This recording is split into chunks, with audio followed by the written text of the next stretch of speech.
അച്ഛനും അമ്മയും പൊന്നുപോലെ നോക്കി വളർത്തിയ ഓമയായിരുന്നു കാറ്റിലും മഴയിലും താഴെ വീണുപോയി. ഓമ വീണെന്ന് കേട്ടപ്പോഴേ സങ്കടം സഹിക്കാൻ വയ്യാതെ ഞാനും അങ്ങ് ഓടിയെത്തി. വെറും കൈയോടെ എങ്ങനെ ഇനി തിരിച്ചു പോന്നേ? ഒടിഞ്ഞു വീണ ഓമയെന്ന് വിളഞ്ഞു ഓമയ്ക്ക് നോക്കി ഒന്ന് രണ്ടെണ്ണം അങ്ങ് പറിച്ചെടുത്തു. അല്ല പിന്നെ, അതിലൊന്നാണ് ഈ പഴുത്തു തുടുത്തിരിക്കുന്നത്. ഓമയ്ക്ക് എടുക്കാൻ ചെന്നപ്പോഴേതാണ്ട് വേറൊരാള്. നമ്മുടെ ഏത്തയ്ക്ക. ഇന്ന് ഞാൻ കണ്ടില്ലായിരുന്നെങ്കിൽ നാളെ വല്ല തെങ്ങിൻ ചുവട്ടിലും കിടക്കേണ്ട ആളാ. അങ്ങനെ അങ്ങ് കളയാൻ പറ്റുമോ? ഏത്തയ്ക്കാള് ചില്ലറക്കാരനൊന്നും അല്ല.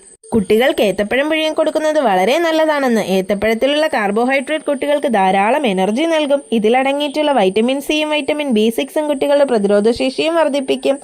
ഏത്തപ്പഴത്തിൽ അടങ്ങിയിട്ടുള്ള നാരുകൾ ദഹനശേഷിയും വർദ്ധിപ്പിക്കും. തൊലി ചെത്തി വൃത്തിയാക്കിയ ഓമയ്ക്ക ചെറിയ കഷ്ണങ്ങളാക്കി മുറിക്കണം. ഏത്തയ്ക്ക തൊലി കളഞ്ഞ് അരിയില്ലാതെ ചെത്തിയെടുക്കണം.